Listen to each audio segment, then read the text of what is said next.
Bayangkan satu kalimat singkat, diucapkan di ruang rapat DPR, tapi efeknya seperti melempar korek api ke tumpukan jerami. Itulah yang terjadi di Senayan ketika pernyataan Menteri Pendidikan Dasar dan Menengah Abdul Muti mendadak mengubah rapat kerja menjadi perbincangan nasional. Bukan soal kurikulum, bukan pula anggaran pendidikan. Yang membuat publik terhenyak adalah pengakuan bahwa sejumlah anggota DPR RI merupakan lulusan pendidikan kesetaraan paket C. Ucapan itu disampaikan Abdul Muti dalam rapat bersama Komisi 10 DPR RI di Kompleks Parlemen, Senayan, Jakarta, Rabu, 21 Januari 2026. Menanggapi pertanyaan Wakil Ketua Komisi 10 dari fraksi PKS, Kurniasih Mufidayati, soal perluasan akses pendidikan bagi masyarakat yang tak terjangkau jalur formal, Abdul Muti menyampaikan kalimat yang kini viral kemana-mana. Banyak anggota dewan yang juga lulusan paket C, ujarnya, lugas tanpa nada sensasional. Banyak anak-anak kita yang tidak hanya anak pekerja migran ternyata Bu, anak diplomat juga ada banyak bermasalah yang terkait dengan pendidikan mereka, sehingga kami berencana untuk nanti PKBM di luar negeri akan kita hidupkan lagi dengan skema seperti PKBM di Indonesia. Dan sudah kami lakukan pembelajaran jarak jauh untuk anak pekerja migran Indonesia di Malaysia Timur yang juga sudah kita laksanakan PJJ-nya dengan kurikulum Indonesia, dan mudah-mudahan itu bisa kita replikasi di negara-negara yang lainnya. Tapi untuk khusus yang tadi sampaikan Bu Kurniasih, memang kami perlu untuk memperluas pendidikan itu dengan PKBM yang ada. Bahkan ini tidak hanya di luar negeri, yang di dalam negeri juga. Dan banyak anggota dewan yang juga lulusan paket C. Ini cerita dari pengelolanya Pak Lalu. Jadi coba ini mau kita atur. Ya, ini laporan dari penyelenggara Bu Ketua. Tetapi mau kita atur karena apa? PKBM ini mendapatkan BOP. Jadi semua murid di PKBM itu di kesetaraan mendapatkan BOP, sehingga harus kita daftar dan kita pastikan tidak boleh ada yang jamak kosor mukodam gitu. Jamak mukosor takdim. Paket C-nya lulus, paket C-nya lulus lebih dulu sebelum paket B. Karena ada saking majunya, C-nya dulu, B-nya menyusul. Nah, ini kami pastikan ke depan tidak terjadi lagi. Namun justru disitulah masalahnya. Kalimat singkat itu keluar dari ruang rapat, lalu meledak di media sosial.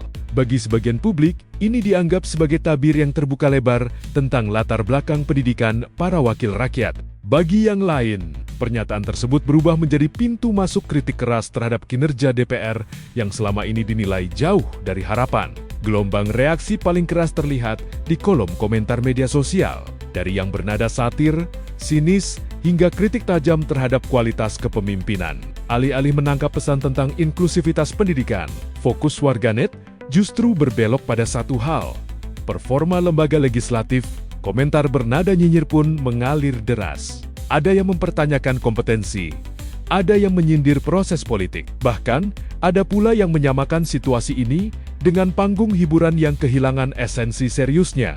Semua bercampur menjadi satu, memperlihatkan betapa sensitifnya isu pendidikan ketika bersentuhan langsung dengan politik. Padahal, jika ditarik ke konteks awal, Abdul Muti sama sekali tidak sedang merendahkan siapapun. Pernyataan itu disampaikan sebagai pembelaan terhadap peran strategis Pusat Kegiatan Belajar Masyarakat atau PKBM. Ia menegaskan bahwa paket A, B, dan C adalah jalur pendidikan sah dalam sistem nasional, terutama bagi warga yang terhambat faktor ekonomi, sosial, atau geografis. Ia bahkan mencontohkan pengalamannya mengunjungi PKBM di Majalengka, Jawa Barat. Di sana, ratusan warga mengikuti pendidikan kesetaraan dengan peserta paket C menjadi yang terbanyak.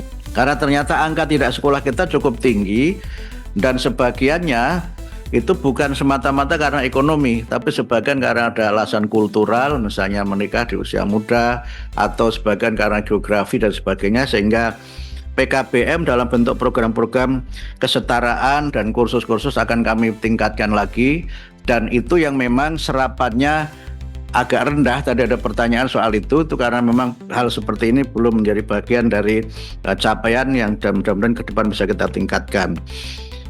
Dengan PKBM itu ternyata terutama program kesetaraan paket A, paket B, paket C itu Alhamdulillah pesertanya banyak. Saya baru pulang dari Majalengka, ada PKBM yang dikelola oleh temannya Pak Lalu, ternyata sampai ratusan, 300-an lebih.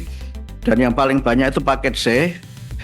Tapi ini cara yang kami lakukan untuk angka putus sekolah bisa kita kurangi dan angka lama belajar juga dapat kita tingkatkan. Dengan PKBM yang kami juga ada direktorat khusus yang memang menangani masalah pendidikan informal dan non-formal. Namun, ketika fakta pendidikan kesetaraan bertemu dengan realitas politik, emosi publik ikut naik ke permukaan.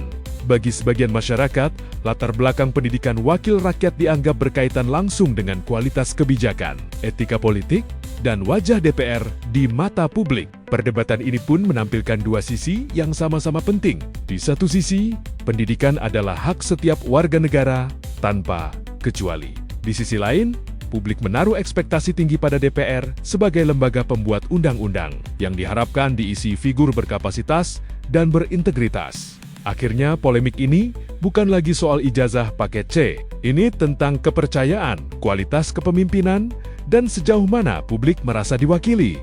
Dan dari satu kalimat sederhana di Senayan, diskusi yang selama ini jarang disentuh kini terbuka lebar di hadapan semua orang.